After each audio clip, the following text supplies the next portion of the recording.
Welcome to the Attic of Orphan Pictures. I'm your host, Philip Mershon. Today's selection from the attic could thematically be tied to the last episode if you ever wanted to create a short list of pictures starring the troubled offspring of Hollywood legends. Last time, we watched John Barrymore's daughter Diana, who would die at age 38 from the effects of alcoholism and drug addiction. And in today's episode, we have Harold Lloyd Jr., who passed away at age 40 from long-term alcoholism and the effects of a stroke suffered 5 years previously. Today's is a queer little picture from 1953, and stick a pin in that date. We're going to come back to that after the picture. And it's entitled The Flaming Urge. And according to some, my use of the word queer can be taken quite literally. Now, I have to say, generally, when I hear of alleged LGBTQ coding in vintage entertainments, a lot of times I think, oh brother, that's a stretch. But I gotta tell you, a compelling argument could be made for this one. I normally don't talk a lot about the plot of these pictures much because I'd rather you discover the story in real time for yourselves, but I'm going to today just in order to highlight some of the examples for the subtext argument. So the picture opens in grand post-war fashion with a narrator, setting us up with info on how everyone is different. One person's thrills may do nothing for the next guy. Hard to judge what makes people tick. Then we get the floating head of Harold Lloyd Jr. looking for all the world like 80s performance artist Klaus Nomi without the makeup, over a background of flames and sirens. The narration guy says, "Take this young man. He has a look of great concern." And I guess concern is code for suspiciously different, because then out of nowhere it goes full McCarthy-era paranoid creepy when the narrator next says, "He could be possessed of an uncontrollable compulsion. Let's follow him. Let's find out." And thus we meet young Tom Smith, a boy with a secret. He's a fire chaser. Yep. When the siren song screams about flames, he's just got to drop everything and go. It's cost him several jobs, plenty of embarrassment in his young 20-ish years of life, and he's so plagued with the condition that he's actually gone to the trouble of researching to find a town with statistically fewer fires and moves there. Upon arrival in Monroe, Michigan, where incidentally the picture was shot, he gets a furnished room in the home of an overly protective mother type and wins a position behind the men's tie counter at the local department store. His immediate supervisor, played by the wonderful Brian Folger, is the persnickety fuss budget Mr. Pender. Well, the inevitable happens on his first morning when sirens go by the store and Tom, unable to stop himself, takes off after the fire. At the fire, he is presented with an outpicturing, an outside symbol of his secret problem in the form of a German shepherd named Robbie. Robbie, too, is a fire chaser. And this canine doppelganger will literally hound Tom for the rest of the picture, sticking to him like glue, a constant reminder. To Tom's astonishment, when he returns to the store to face the music, Pender gives him another chance. Well, at the second fire, of course there's a second fire, a gentle and handsome older gentleman strikes up a conversation with our boy and walks him back to the store. Short while later, he's being called up to the office of the store's big boss, Mr. Chalmers, played by the wonderful Jonathan Hale, and guess what? It's the handsome older gentleman. And what's more, guess what? He's one too. These flamers, the fire chasers, are everywhere. While trying to mentor young Tom Smith in the ways of being who he is and enjoying it while keeping it somewhat controlled, you guessed it, sirens. Well, they both get the itch and off they go. Now, in the wisdom and convention of the day, there is a girl, played by Kathy Downs, and she's pretty, and she's understanding, and somewhere along the way it is intimated that there's really nothing wrong with our Tom Smith that can't be fixed with the love of a good woman. And so by the close of the picture, they marry. You have to wonder just what kind of an arrangement they'll have, though, as their post-wedding drive through town happens on the hook and ladder, sirens blazing, and inevitably, Robbie is chasing them. Now, if all of this hasn't given you pause, I'll leave you with my favorite double entendre of the whole picture. When Chalmers and Tom leave Chalmers' office to chase the fire, Tom heads for the office door and Chalmers yells out, "No, Tom, this way." And he opens the door to a secret room outfitted with a fire pole that he slides down and then invites Tom to slide down his pole. Well, Tom grabs a hold but doesn't immediately move and hollers out, "Mr. Chalmers, I'm stuck." Chalmers yells back, "Relax." And just as easy as that, down he slides. I'll see you after you've had the flaming urge.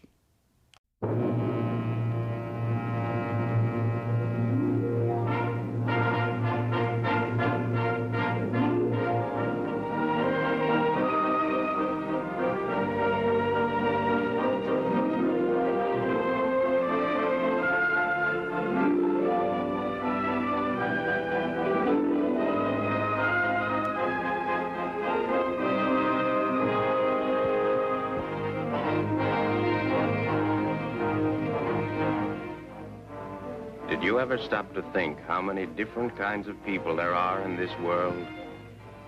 What one person would consider a thrill might not have any effect at all on another person.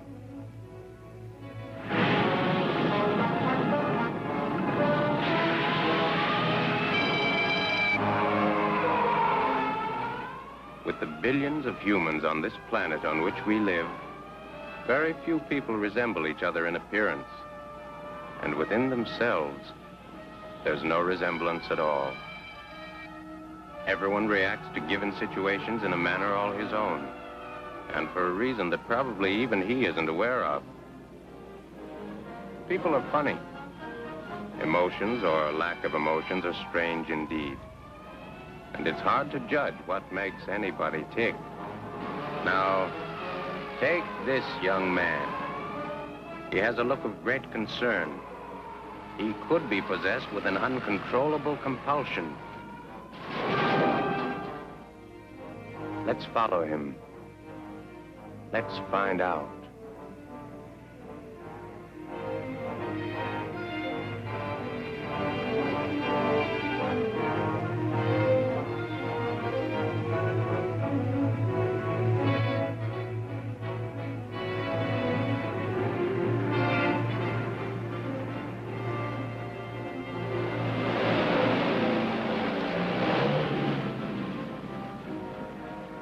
It's a funny feeling, getting off a bus in a town where you don't know a soul, hoping it'll be your town, even before you've seen it, and wondering what the people are like, if they're friendly, if you'll be able to stay.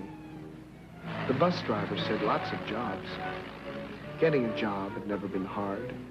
The trouble was finding the right boss, one who'd understand. It was hot, but I didn't mind the walk. Maybe because the town's so homey. Trees, everything well kept, and the people so normal.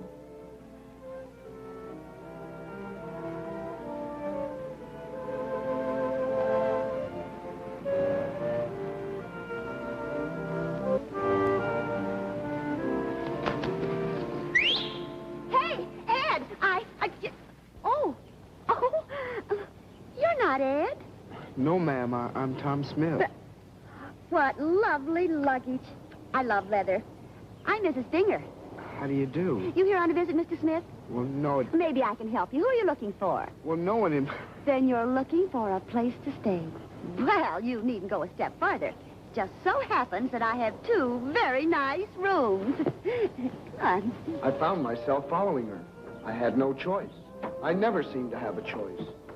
Oh, put your bags down here, Mr. Smith, and I'll air out the rooms. I only need one. Well, of course. But I have 1 upstairs and 1 down. You may have your choice. Same price. Mrs. Bigger was friendly enough.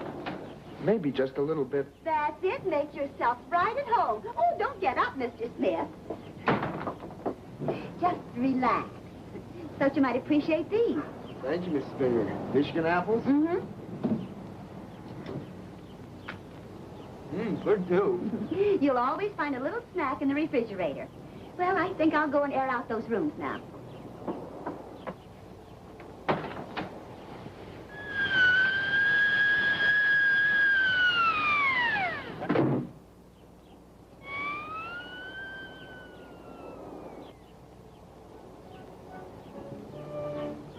Why did they ever make sirens for bicycles?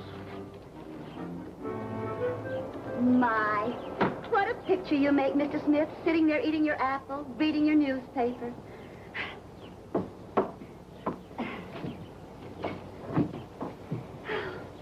You don't know what a relief it'll be to have a man around the house again. What's going on in the world? I don't know. I was just looking through the want ads to see if there are any jobs I could find. I knew it. I knew it. The first moment I laid eyes on you, I said to myself, now there's a young man that won't let the grass grow between his toes. What kind of work do you do? Different kinds. I've had a lot of jobs. Here's something I'd like to try. Wanted. Sales clerk for menswear department. Apex department store. Apply Mr. H.H. Pender. 3 o'clock. Maybe if I rush right down. Now, wait just a minute. Settle right back and listen to me, Mr. Smith. I know Mr. Pender. The heat doesn't agree with him. By this time of the afternoon, he'll be very cranky. Why don't you wait till the first thing in the morning? You know, the early bird. Maybe you're right. Thanks, Mrs. Bigger. The clean, fresh morning air gave me a lift. By the time I got to the Apex, I liked Monroe even more. It suited me, and I was determined to put my best foot forward and try to keep it there for once. Pardon me, can you tell me where Mr. Pender is? He's over in his corner. Thanks.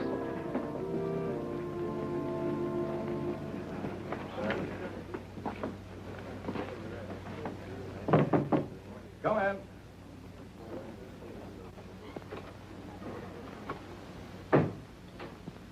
Mr. Pender? Yes?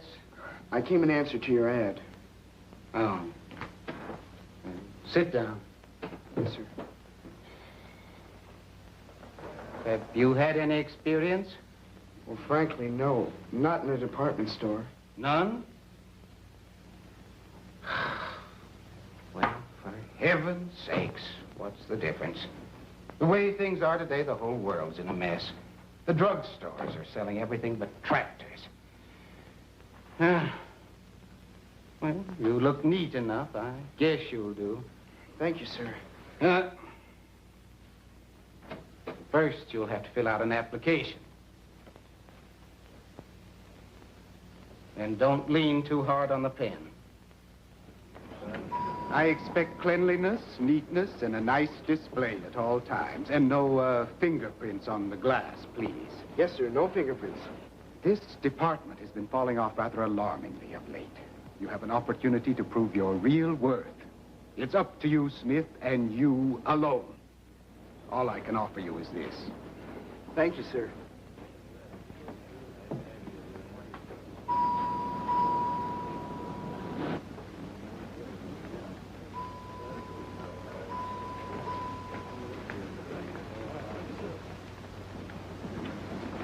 Oh, good morning, sir. Hi. Is there any particular color or pattern I could show you? Nobody sells me a tie. When I see one I like, that's it. I know just how you feel. I won't say a word.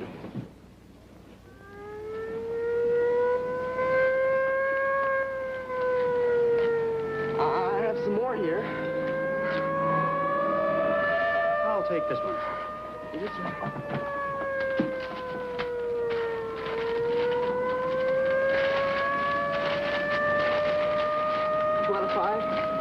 Yes, sir.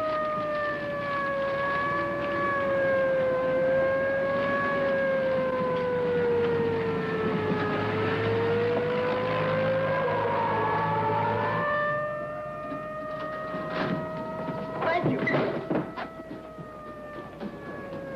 What happened?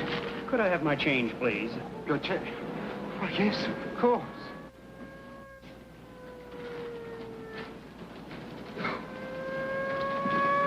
There you are, sir. I'm sorry. Dan, good day, sir. Come again.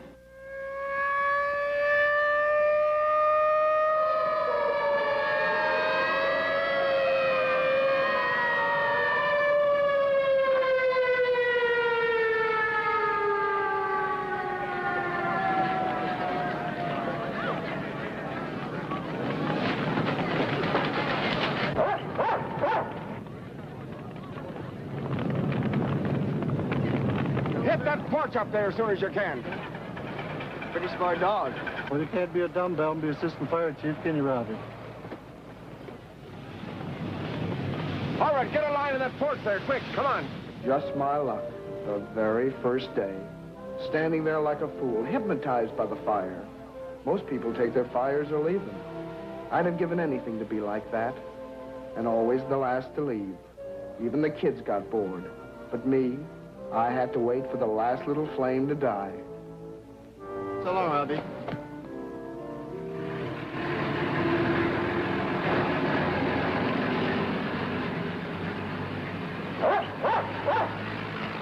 Well, I had to face it.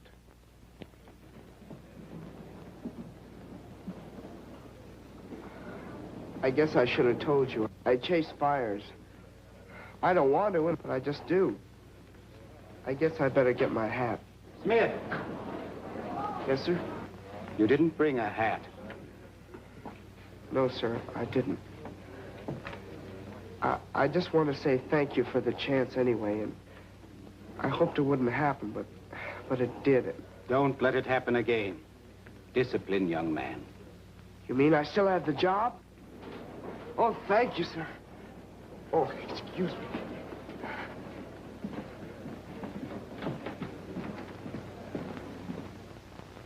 Good night, Mike. I'll see you later, buddy. What are you doing?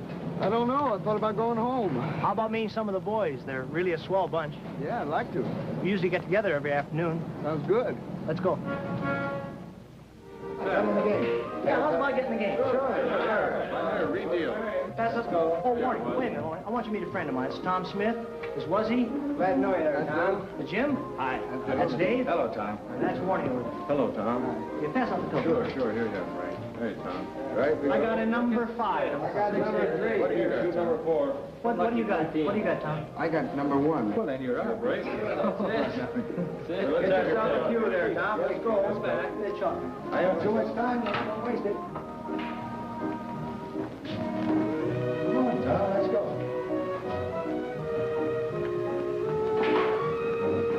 What are you doing there, Frank? Ringing in the slicker on us? I felt a little foolish. Maybe I should have told them that I'd never been in a pool room before. But it didn't look hard. All you had to do was hit a ball and make it hit the others. Bat him around there. No, you got it. I'll take it, Tom. Here, right there. Let's Right go. here, right, put it around here. Now, aim for that number 1 ball. That's the main thing, right? That's it. Right.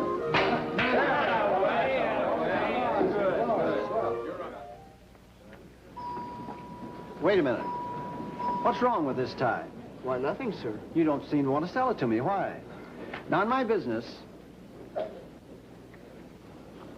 Albert Cruikshank. When I sell a policy, that isn't the end of it. If they're not happy, I'm not happy. Do you get the point? Now, you're not happy. There's something wrong with this tie. Now, don't take it so much to heart, young man. I've been through it a dozen times with my wife. She's always telling me that my tie shouldn't shout at people. Have you any conservative ties in your wardrobe, Mr. Cruikshank?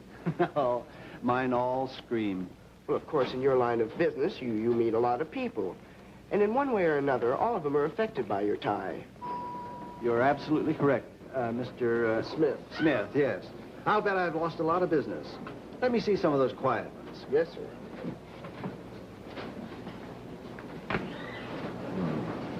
These are fine, but I'm certainly going to miss those loud ones.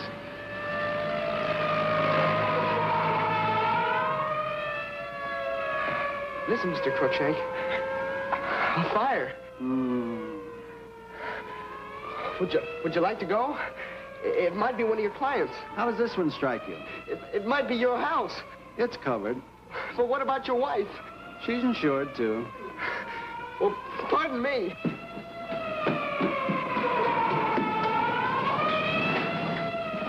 Mr. Crookshank, I don't know what to say. Never mind, just wrap up the ties, please. Yes, this? No, all of them, all of them. All of them? Yes, all of them.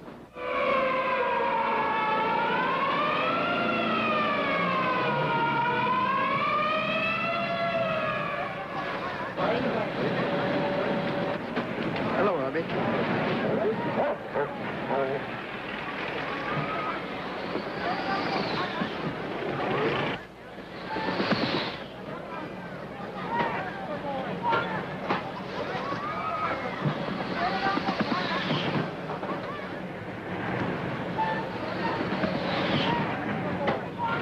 And this much?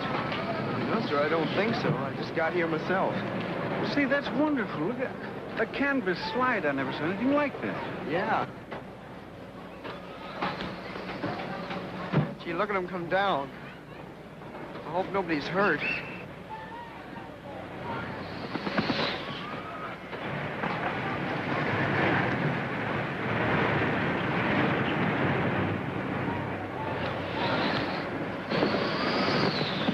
See, I'd like to try that sometime.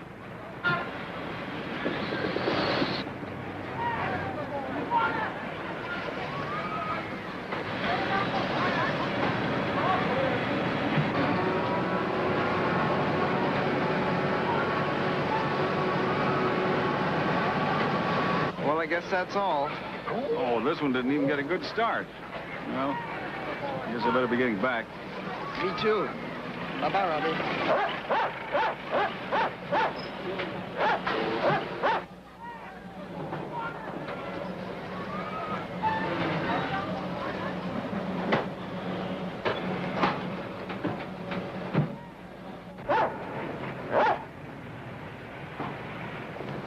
Haven't I seen you someplace before? I've only been here 2 weeks.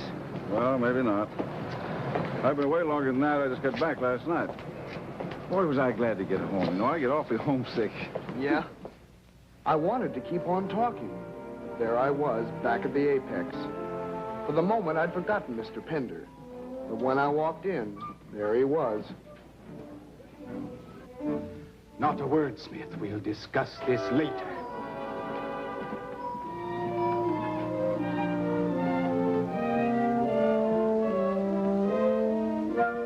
I just couldn't figure Mr. Pender. It bothered me. He didn't seem the kind of man who'd give you a first chance, much less a second or a third. As I started home, I couldn't help wondering why.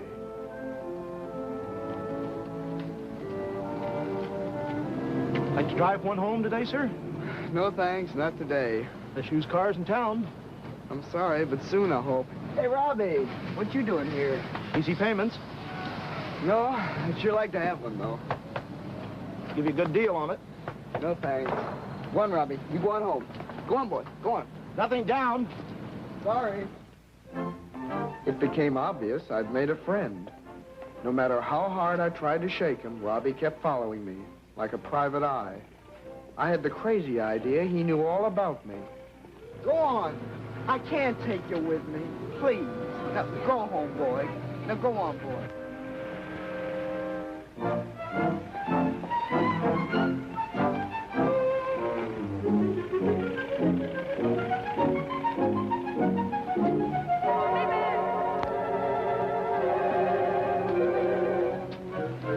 Did you fetch something? No. No, I'm all right. You lose something? No, I'm just trying to ditch a dog. It worked. Is that one? Oh, Robbie, why don't you go home? Go on.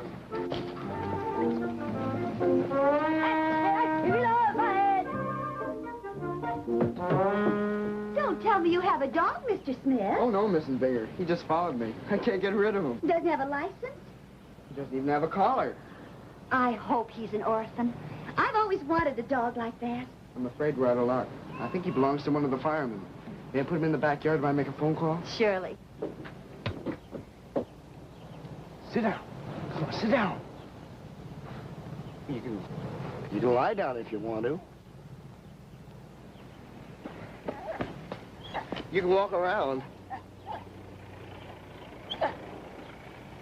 Look, Robbie, do anything you want. I'll be right back.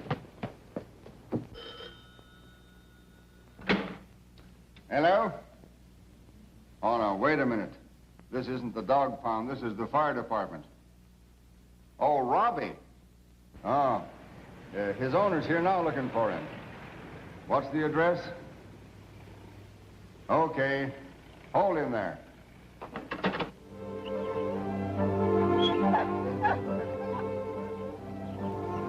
Hello, Mrs. Binger. Hello. You're a pretty smart dog, aren't you, Robbie? Yes, he is. Except he's a little bit crazy. Is he yours? Yes.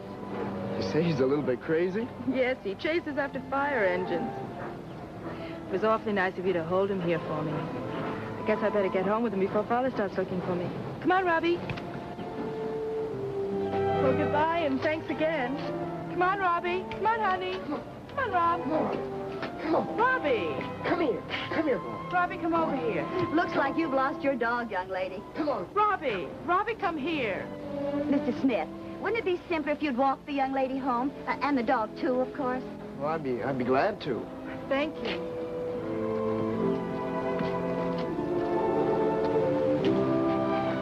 I can't understand what's come over him.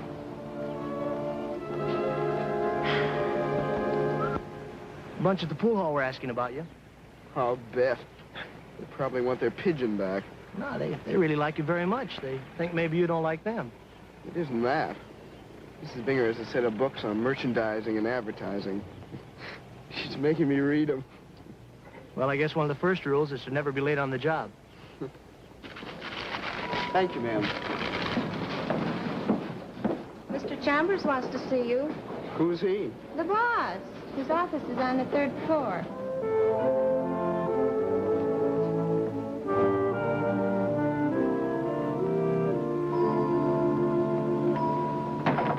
Come in. You didn't have to make a mountain out of a molehill. Molehill? You gave me another chance, but you warned me it shouldn't happen again. Well, it did. But you don't have to embarrass me by sending me up to Mr. Chalmers.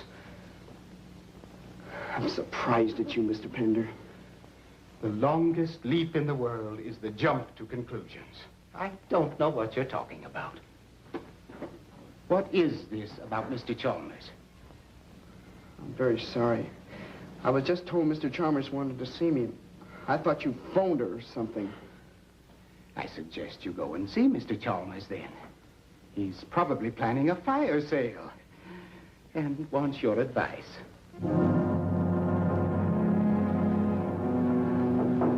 Come in.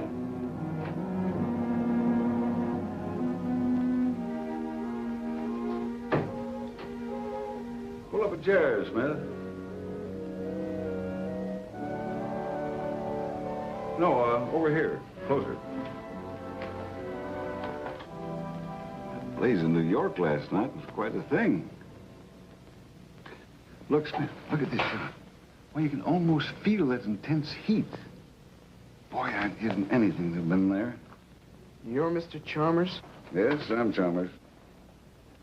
You know, I thought it was time, Smith, that you and I had a heart-to-heart talk. Whatever you decide to do with me, Mr. Chalmers, I want you to know that Mr. Pender has been very patient. This is the second time that... Oh, I know. First place, Pender wouldn't dare, can you? Because he knows I chase fires, too. You? I was watching you today at the fire, and you were not enjoying it. No, sir. You ran out on your job to go to it, but you didn't get any kick out of it. Oh, no, sir. I hate him. You know, it used to be that way with me. You may not believe it, but I lost 7 jobs before I finally hung on to the one that landed me here.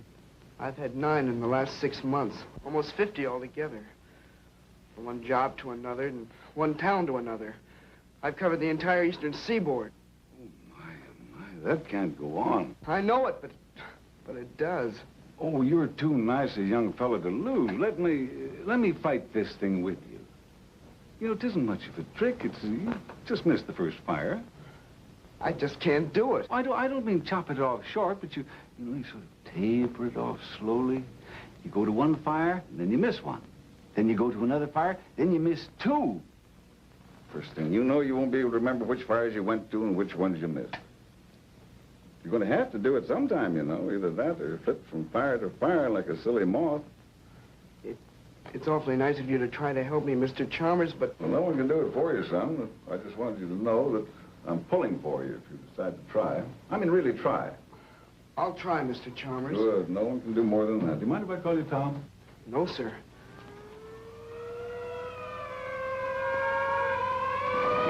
Probably just a traffic cop or maybe the mayor late for his golf game.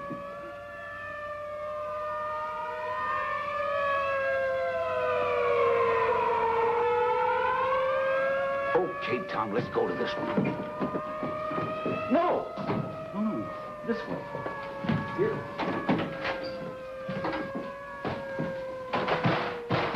Like this.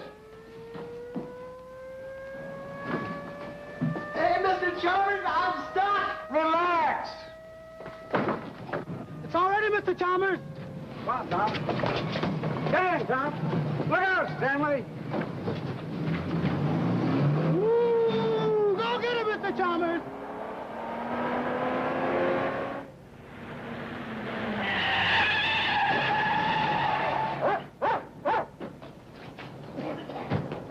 I'm awfully sorry, Mr. Chalmers. Well, what's the matter, Chief? What? False alarm. False alarm. Oh, listen, Herbie, you can't do that. I'm a busy man. Well, that's tough luck, Tom. Well, how about it? Can I drop you off at your house? Well, I thought about going back to the store. Oh, I'll call Pender and have him check you out. Why don't you take the rest of the afternoon off and, well, think over what we were talking about? Well, thank you, Mr. Chalmers. But if it's all the same to you, I'd like to walk home. All right, son. See you in the morning, then. Now I had two friends, Robbie and Mr. Chalmers. Both of them at least understood. It looked as though my troubles were over. Well, Robbie, I guess everything's gonna be all right.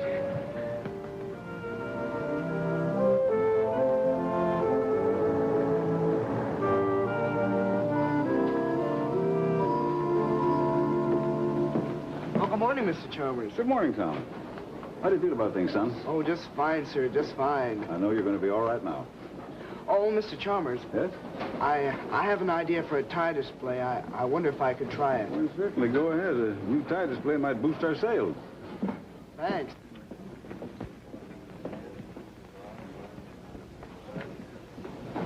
Good morning. Good morning, Mr. Smith. Mr. Chalmers said I could try something. Go ahead. Well, I'll need some material. Oh, this is okay. Listen, could you give me about, say 3 yards of it? I'll get some wire.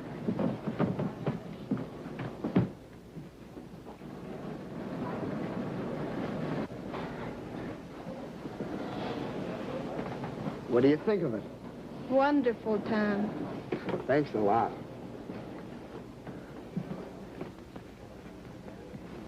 We have managed up until now, Smith, to maintain a certain level of dignity here in the Apex. Flamboyance in any way has never been permitted. I find this little effort of yours most distasteful and obnoxious. This is the tie counter in a department store, not a sideshow in a three-ring circus. But Mr. Chalmers said... Mr. Chalmers? Yes, sir, he said... That's enough, Smith. If Mr. Chalmers has given this project his approval, that is final. Well, I'm sorry, I didn't... Smith! Yes, sir. Under no circumstances would I go over the head of my employer or countermand an order from above. This incident is finished.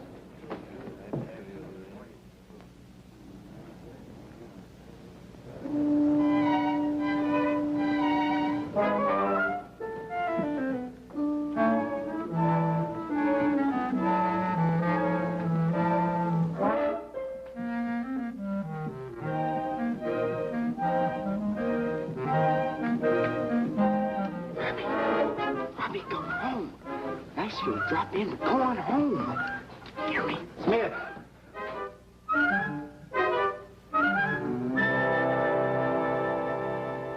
Just one question, Smith. How far do you intend going? How far do you think my nerves will stretch? I don't know how he got here. Honest, Mr. Pender, I hardly know him. Go on home. Go on home, Robbie. Go home. Go home. Get out. Get.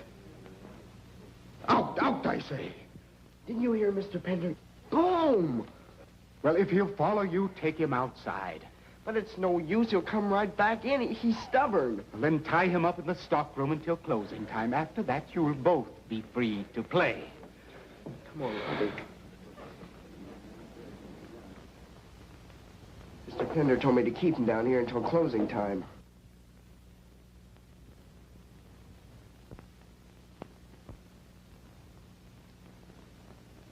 Don't pay attention to Pender.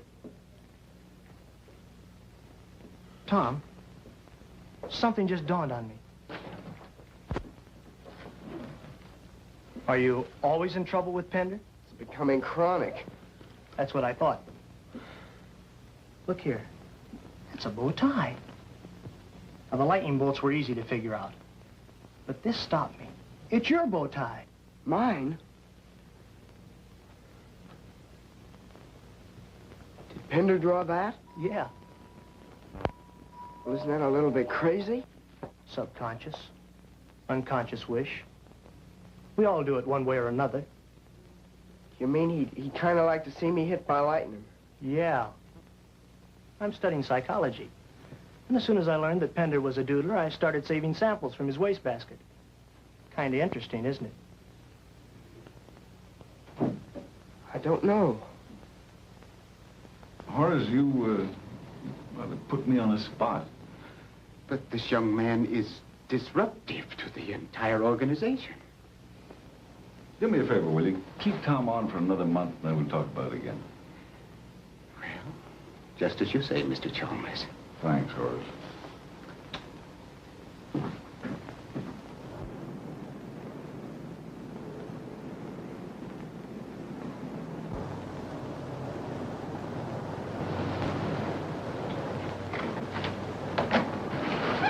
I just brought Robbie home. Oh, thank you. Say, aren't you the young...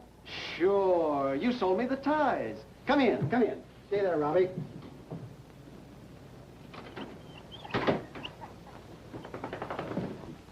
Let's see, your name is Smith. Yes, sir, Tom Smith. Oh, Mother, this is Mr. Tom Smith. Well, it certainly is a pleasure to meet you, Mr. Smith. The pleasure's all mine, Mrs. Cruikshank. He just brought Robbie home. Well, that's very nice. Are you the Tom who walked Charlotte home yesterday? Yes, ma'am. Well, won't you stay for dinner? Of course he will, Mother. Well, Mrs. Binger is waiting for me. I thank you very much, but I don't think I should. Well, Mrs. Binger and I are old friends. I'll call her and tell her we're kidnapping you.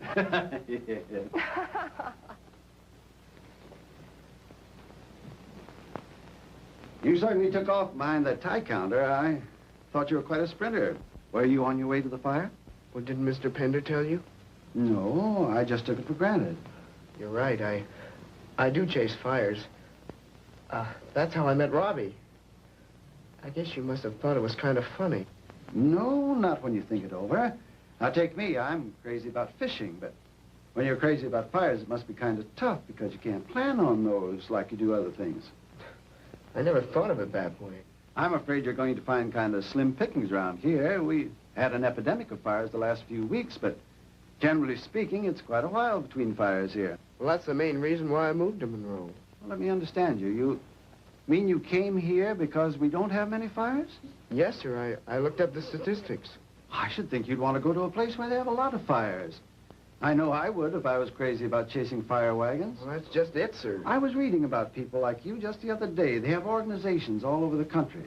Call themselves Sparks. I suppose you're one of them. No, sir. Sparks chase fires for the fun of it. But with me, it's different. It's not a hobby. It's like a curse. Something just makes me chase them. Oh, I see. I just can't explain it. Maybe if I could, I might be able to cure myself. I was just going to call you, Charlotte. Dinner's ready, dear. I brought Robbie home. Your mother was very kind to ask me for dinner. I'm so glad you can stay. Sit here, Tom. Thank you, sir. A few weeks ago, I wouldn't have even dreamed of anything like this. Really sitting down to dinner with a family. It was wonderful, even as a guest. Dear Lord, for this thy bounty, we are truly grateful. Amen. I've never known anyone who's lived in so many cities. Hasn't it been exciting? In a way, yes. Monroe must be a letdown to one with so much experience. Oh, not at all, Mrs. Cruikshank. This is just the kind of town I've been looking for. Friendly and nice.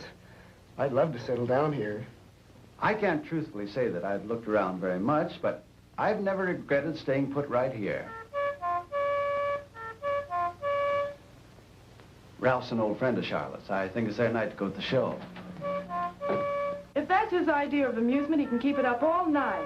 You think he could come to the door and knock like any civilized human being? He's such a child in so many ways. Will you bring Ralph a piece of pie, Charlotte? Yes, Mother. He's probably had 3 desserts already. Anybody home? Come in, Ralph. Hello. Bring a chair, Ralph. Oh, thanks. Mr. Smith, may I present Ralph Jarvis, Tom Smith. Hiya, Tom. Oh, Ralph, your sweater. Oh, that's okay, Charlie. You had 3 pieces already. Don't call me Charlie. Why not? Everybody else does. Hey, painted my boat today and tuned up my outboard. Man, does it run smooth. Are you two going to the show? Well, I guess so. Are you here on a visit? Mr. Smith works at the Apex. Me? I think I'll be an engineer. I sure like motors. Well, either that or build bridges. I thought your father had in mind to take you into his law firm. No, too much yakety-yak, you know. If you two are going to the show, you'd better get started. It's another Western I absolutely refuse. Okay, Queen. We'll pick out a nice gooey one just for you. All right, off with you. Are you gonna go too? No, I just want to say it's been a great pleasure meeting you. Oh, well, thanks a lot. Well, I'll be seeing you. Come on, Charlie. Good night, Tom. Good night. Good night. Bye. Good night, Charlotte.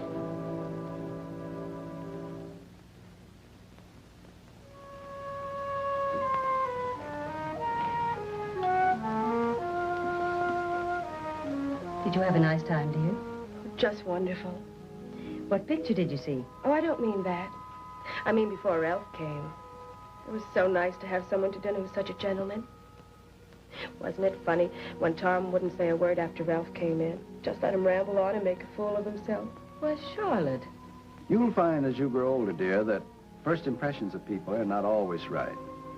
They may have some little quirk or other that goes against you. It doesn't do any harm to make friends slowly. I know you're talking about Tom, Father. I heard him tell you about chasing fires. Tom chases fires? He has his little problem. He's lost several jobs because of it. Now, Charlotte, how many times have I heard you say that Robbie's crazy for doing exactly the same thing? That's different. You can't reason with a dog. Besides, we still love him anyway. And you intend to reason with Tom? Yes. Charlotte. And you feel that 1 year of elementary psychology qualifies you to start picking an intelligent young man to pieces? Well, I can get advice.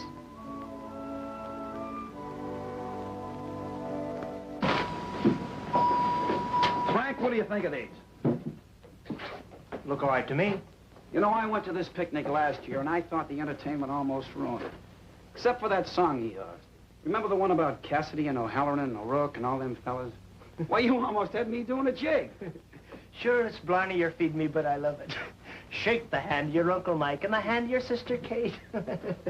Come on, man, sing it. Don't be so stingy. Come on, I like the song. Come on. 3 years ago, this very day, I left the port of Cork, and on a ship from Old Erin's Isle, I landed in New York, with many a friend to greet me there, and a stranger on the shore. But I carried an honest Irish heart, and fortune came galore. Now here I am back again, on dear Old Erin's Isle. My friends, they meet me on the quay, and they greet me with a smile, for there's many a face that I surely forgot, but I was so long away. But me mother, she introduces all, and this is what she say. Shake hands with your Uncle Mike, me boy. Shake hands with the sister Kate. And this is the girl you used to swing down on the garden gate. Shake hands with all of your neighbors and kiss the colleens all. You're as welcome as the flowers of May in dear old Donegal. Well, they gave a party when I got back, and they came from near and far. And the roads were lined for near a mile with Irish Johnny cars. The whiskey flowed like buttermilk to fill our hearts with joy. The piper played an Irish reel to greet the Yankee boys. So, tomorrow off to church I'll go, and wedded I will be to my pretty little colleen, sweet Biddy McGee. For Biddy was true and faithful to her Barney o'er the sea. And we'll join the harp and shamrock with the stars of liberty, thanking Brannigan, Flanagan, Milligan, Gilligan, Duffy, McGuffey, Malachi, Malone, Rafferty, Lafferty, Donnelly, Connolly, Dooley, O'Hooley, Muldowney, Malone, Ohona, Cohona, Lanahan, Flanahan, Fagan, O'Hagan, O'Houlihan, Flynn, Shanahan, Manahan, Fogarty, Hogarty, Kelly, O'Skelly, McGinnis, McGinn. Shake the hand of your Uncle Mike and the hand of your sister Kate, and I'll hug and I'll squeeze as much as I please the girl in the garden gate. We'll invite all the neighbors to the wedding great and small, and we'll live content, for we'll pay no rent in dear old Donegal. Hello, Charlotte. May I come in? Have you got an appointment? Have a floor show every noon? Oh, he's my public. That was a song I sang at the picnic last year. I have a little problem, Frank. Oh, can I eat my sandwich while I listen? Sure. It's about somebody who can't help doing something. You were pretty smart in psychology, so I thought you could help me. Is this a man or a woman? Oh, a man. And he has some sort of a compulsion? Maybe every time he sees a big window, he has to throw a rock through it, or when he hears a train, he has to watch it go by? Yes, something like that. How old is he? 40? 20? 20. Say, who's writing the story anyway, you or I? Go ahead, you're doing just fine. Well, is he married? Look, you're going to have to make up your mind because it makes a lot of difference. How? Well, if he's married, it's quite a problem. Yes, let's make him not married. All right. Here we have a young man with a compulsion, not married. That's pretty easy. Oh, he suffered quite a lot, though. At 20? What is this, a soap opera? No. Generally speaking, Charlotte, your hero's problems will be over when he gets married. Married? Well, yes. What kind of a romance is he mixed up in? None. You'll never sell this story. He's getting interested in this girl, though. Oh, no, that's better. You see, it's always good to keep your hero alive. You said he'd be all right when he got married. Why? Responsibility. We all change when we assume responsibility. You see, these little, Quirks? Yes, quirks. Well, they seem pretty big until something real comes along. Then they blow up like balloons. Now, the best solution would be to marry him off. Otherwise, you'd have to use a substitute. Substitute? Like what? Well, let's see. He has a married sister. For some reason, she has to go on a trip. But she has a baby. She leaves the baby with him.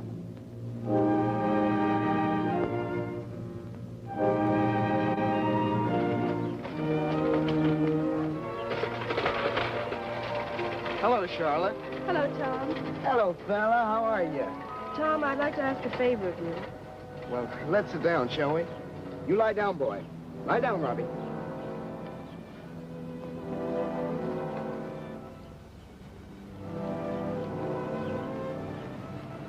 I've been very worried about the dog next door to us. He's acting so strangely, and I know it's an awful lot to ask, but I wondered if you would sort of take care of Robbie. Mrs. Binger said she'd keep an eye on him while you're at work. I'd be very glad to, Charlotte. Of course, when you go to the picnic Saturday, I can come over and sit with him. Picnic? Yes, the one the store is giving for the employees and friends. I've heard they're lots of fun. Do they have it every year? Yes, everybody in town tries to get an invitation. The employees do the inviting?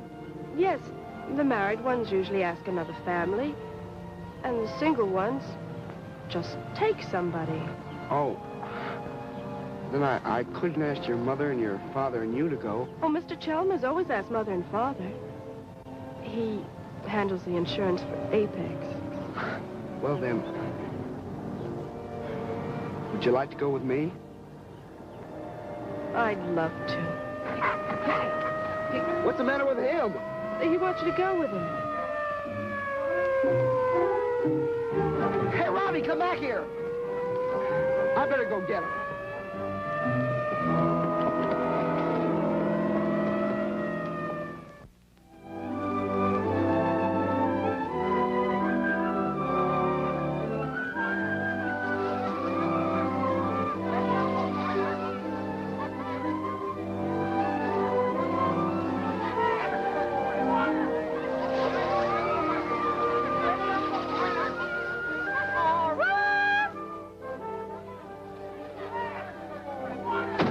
Be nice to Mrs. Chalmers. Well, of course, dear. Beautiful day for a picnic, huh? It's lovely.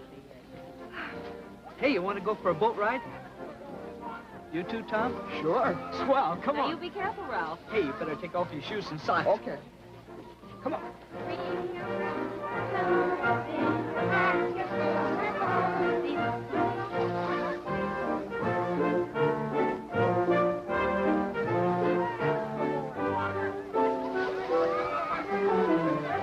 Hey, Tom, get some coats, will you? Sure.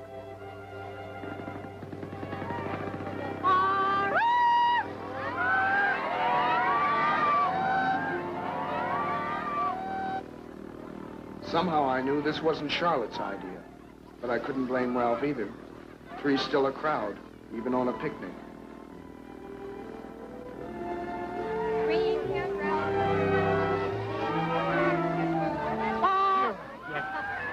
Do you have to shout like that, make a spectacle of us? But what is it? What do you want? I just wanted to know where you were. I was just talking to Mr. McVeigh.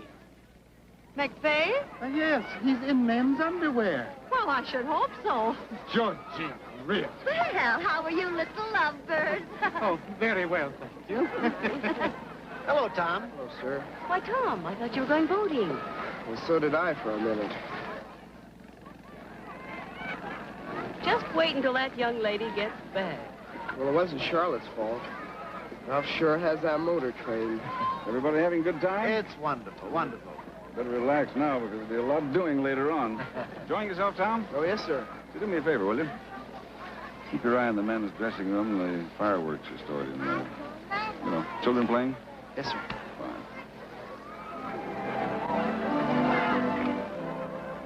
Anybody in there? Hey, you, come here. What, mister? I don't want you playing in here. I'm not playing. I'm looking for a safety pin.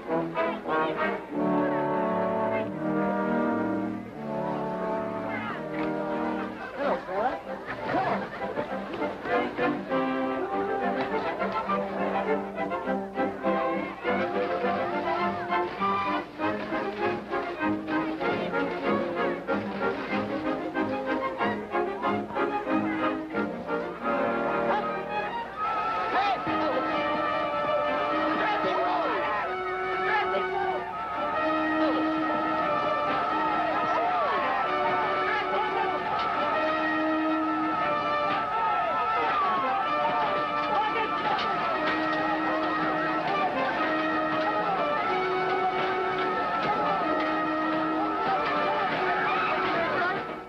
For a while, I was afraid it was going to be a dull picnic.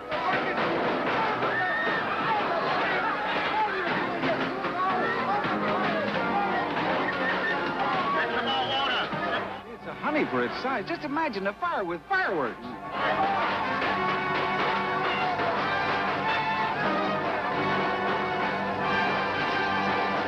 I lost my clothes in that shack. How about it, Mr. Chalmers?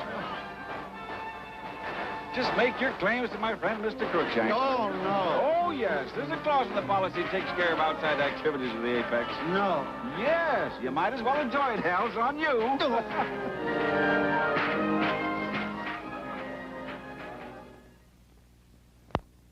Arson? That doesn't make sense. Little shack like that. Look, firebugs don't make sense. They're out for excitement. What makes you think it's arson? This. Oh, that might be something from the fireworks. Oh, no. I've already checked. Gentlemen, we might as well face it. There's a firebug in town, and he's probably right in this store. Oh, now, wait a minute, Chief. I grant you might start an investigation, but... Start it? What do you think I'm doing here? I started this morning while you fellas were still pounding your ears. Now, don't get in an uproar. We're willing to cooperate. Sure. Oh, I'm sorry. I'm just mad, I guess. I'd like to meet the young man who discovered the fire. I understand he works here. That's right. Send up Tom Smith, will you? How'd you happen to find this? Well, not that so many of the fellas lost their wallets. I kept one of my boys there all Saturday night, and yesterday, when we started going through the ashes, there it was, along with the nickels and dimes. Well, you certainly got a lot of suspects. Practically everybody but the women and children. What a thing to happen. Just when I'm getting ready to start collecting my pension. Go in. Good morning, Mr. Chalmers, Good morning, Mr. Cruikshank. Oh, good morning, sir. I'm sorry about that water. It's just that I get a little excited. I guess I'm not too good around fires. I guess it would be better if I stayed away. I see. You're better at watching them. Yes, sir. You discovered the fire, didn't you? I think so, sir. Did you see anything suspicious at all? Suspicious? No.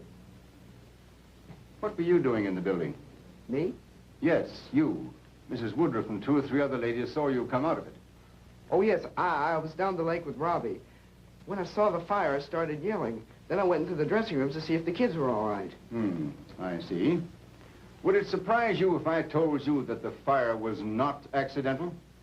It wasn't? Thermite pencil. Well, thermite's awfully hot. The metal would have fused more. This looks more like magnesium. Oh, excuse me, I didn't mean to butt in. You're very right, young man. No. That'll be all, Mr. Smith, and thank you very much. Goodbye. Goodbye, Tom.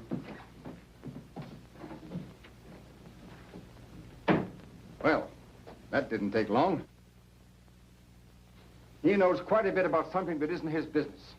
Oh, that's just a hobby with him. Well, it may be a hobby with him, but it's my bread and butter. Thanks.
Record right here and now that Tom Smith is the man we want. The big news tonight is still the firebug. Authorities claim his identity is known, but an arrest must be backed up by proof. All citizens are urged to be alert, but careful. The firebug is intelligent and clever, may be dangerous when cornered. Again, be careful, but report anything suspicious at once. Programs this evening will be...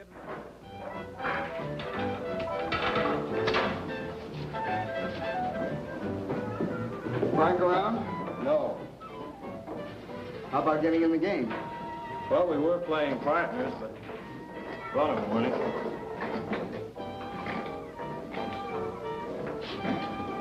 Well, a deuce for me. It's my break. Take it away. Where you going, Dave? Your shot next. I'm just going to get a fire extinguisher. They tell me this guy's pretty hot.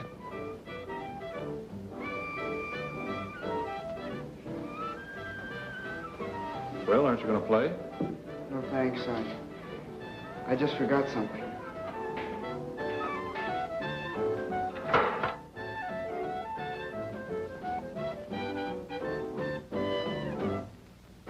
Anybody home? I think I'll go upstairs. Charlotte, please. All right, Mother. Come in, Ralph. Hiya. Hello, Ralph. Hello, Charlotte. What about a movie? Is Gregory... No, thank you. Did you, hear the radio a while ago? No. It's about the firebug. Everybody in town knows this Tom. Knows? Sure. Everybody can be wrong. Oh, yes, they can. Especially those who hope it's true. I'm sorry, Mother. I think I'll go to my room. But... Sit down, Ralph.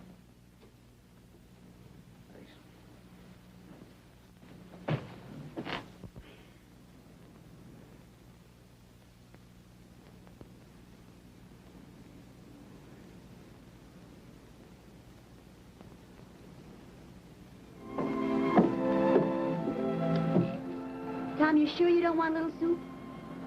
Just maybe a teeny weeny little piece of pie? Oh, Tom, you should eat something. I couldn't. I feel kind of sick. Don't let it worry you. It doesn't make any difference what people say, as long as we know it isn't true. And I thought everybody was so friendly. They'll make it up to you when the truth comes out. I don't know if I'll be here then.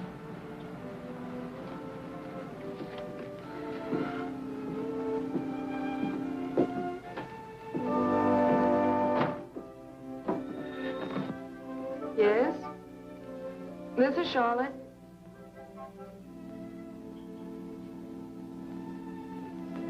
What? Of course I will, Mrs. Binger, right away.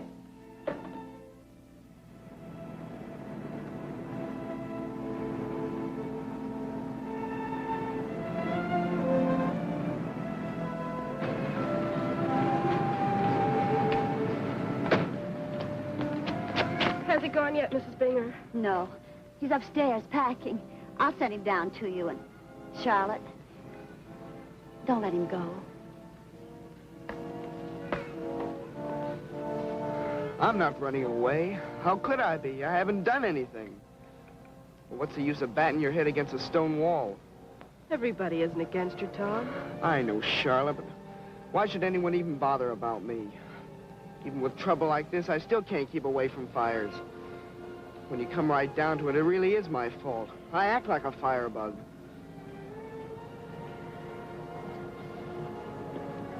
I hope you stay, Tom. I know everything will be all right if you do. But wherever you are, the next time you hear a fire engine, open this and read it before you run after it. Everybody in town thinks I did it. I don't want to quit. Maybe if I just stayed away from the store for a while, at least until he's caught. Well, they don't seem to be having much success. He's pretty clever. They'd probably have much more luck if they just stopped thinking I was guilty. Tom, I had a thought. I don't know if you like it or not, but why don't you leave town for a while? But Mr. Chalmers... Now, wait a minute, Tom. This thing may go deeper than we realize. Whoever is starting these fires will continue to set them as long as you're here to take the blame. Now, if you leave, they'll no longer feel safe and quit. Of course, that's only a theory, but don't you see, son? All this is being done by some poor, unfortunate soul who can't help himself any more than you can help going to fires. Perhaps if you left, you'd be doing both him and the town a favor. I couldn't do it, Mr. Chalmers. Something's happened that would make it just look like I was running away. And it would be worse for me if the fires did stop. You say something's happened. You mean you met a girl? Yes, sir. Well, of course, you'll have to consider her. Tell you what, Tom, suppose you go to work in the stockroom for a while. Now, that should take care of everything. Thank you, Mr. Chalmers. That's all right, Tom. What's the matter? Don't you feel well? I just thought of something. What? Mr. Chalmers has been so nice. Just like a father.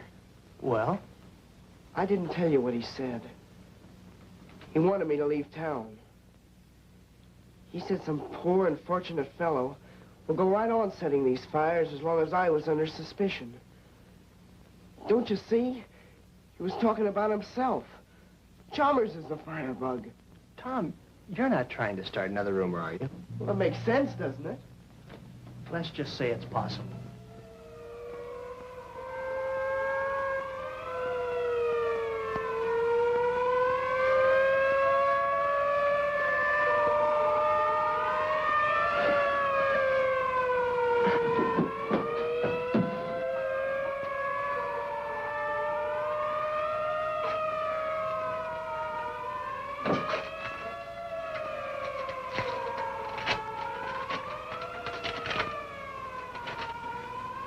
I love you, Tom.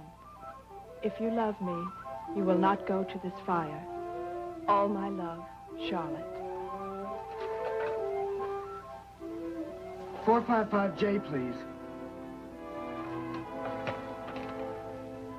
Hello? Charlotte? This is Tom. No, I haven't gone away. Yeah? I read your letter. Yes, and I love you too. Yes, there's a fire. Listen. And I'm not going.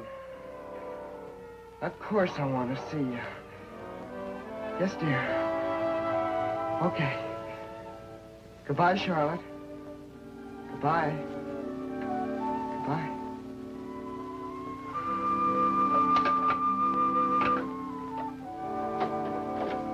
Frank, I'm cured. I don't want to go to the fire.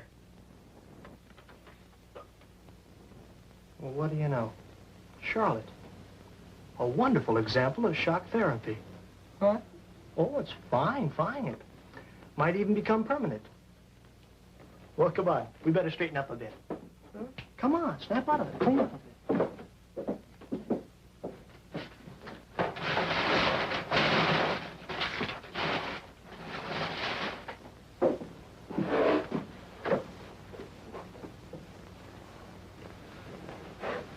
Where's my letter? I'll put it right there.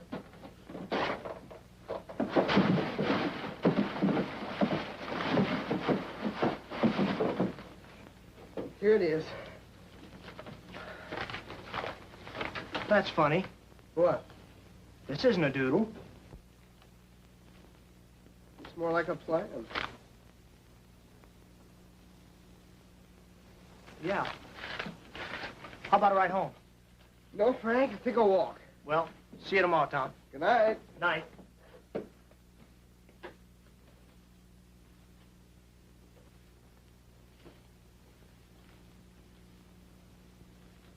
Frank! Frank!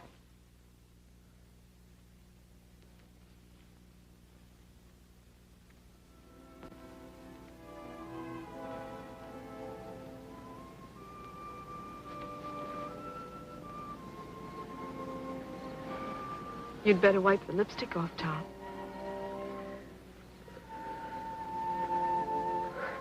I never thought I'd feel like this.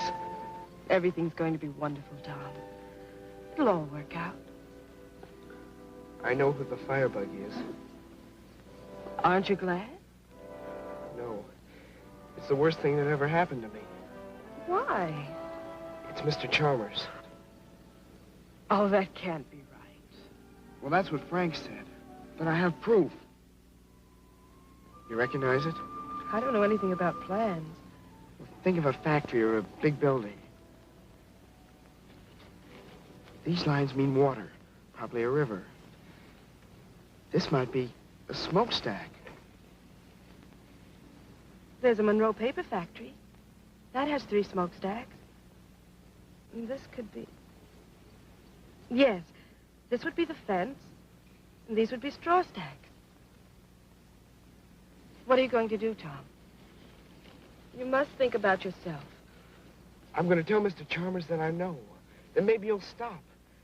Do you know where he lives? Yes. Will you drive me there? All of a sudden, I felt alive. Charlotte was right. I had to think of us.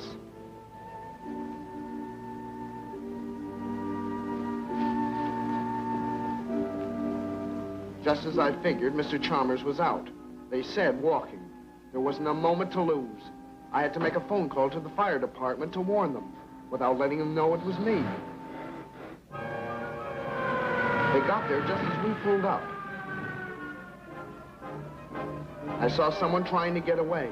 This was the one chance to prove my innocence. I had to catch him before the fireman caught me.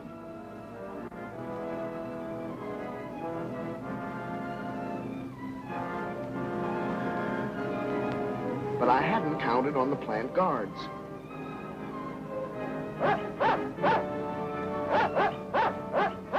Good old Robbie. I hate to think what would have happened if he hadn't shown up.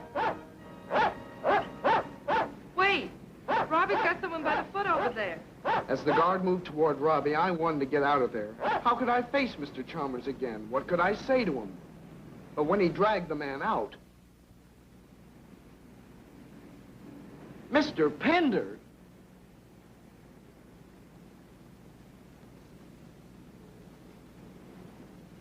Horace Pender!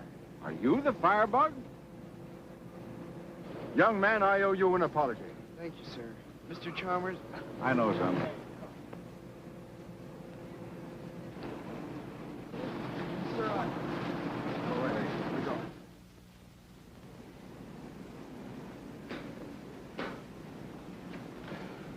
Just think you'd had enough doodling for the rest of your life. See, you know darn well I can't run the Apex without you. What am I going to do? Why not let Tom Smith do it? That's what you were leading up to anyway. Oh, so that's it, huh? You were afraid of losing your job. That was silly of you, Pender. You're just a kid.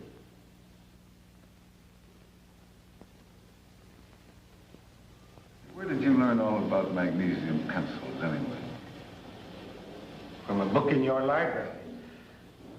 After all, I gave you a few happy hours, you and your fires.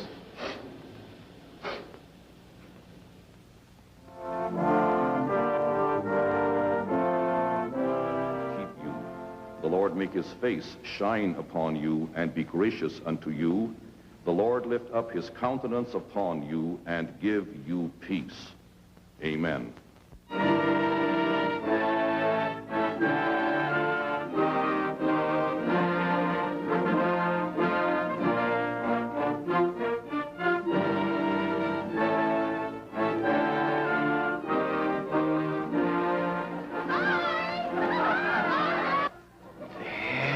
Mother, you ruin your face.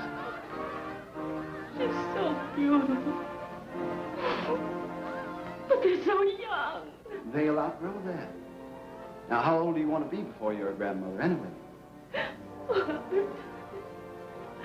I just can't stand it. Mother, we're lucky to be getting Tom for a son-in-law. Oh, this is... Oh, I forgot my prize.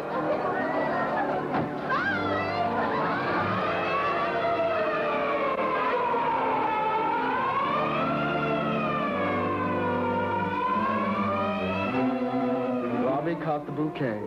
Well, I guess that means he's going to be married next. I wonder if it'll cure him, too.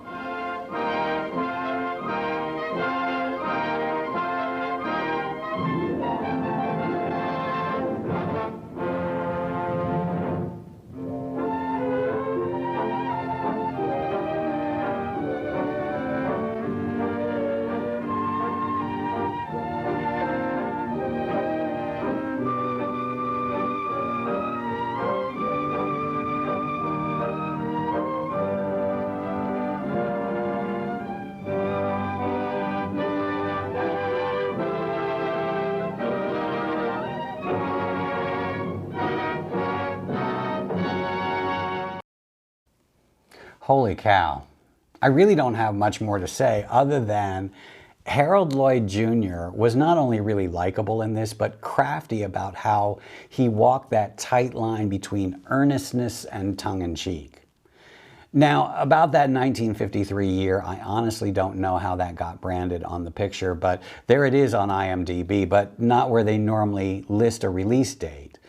And on the Turner Classic Movies site, it's listed as January 53, and on the AFI site as December 53. I'm not even sure that this thing got a theatrical run because I can't find any advertising or posters or lobby cards for it. The thumbnail I'm using is from the public domain DV box art. It did get sold as part of a package for TV distribution in '55, but the fact of the matter is, according to Daily Variety, the Los Angeles Times, and Box Office Magazine, it was shot in September of 1949, which would make Dookie Lloyd, as his family called him, 18 years old when he played Tom Smith. It apparently had some post-production money troubles, as this blurb from the October 29 of '49 issue of Box Office squeals on them for not paying their Michigan hotel bills. It was often a run-and-gun world in Poverty Row. This is Philip Mershon thanking you again for joining in and asking, as always, that you subscribe and comment. Apparently comments are important. And until our next offering from the attic, so long.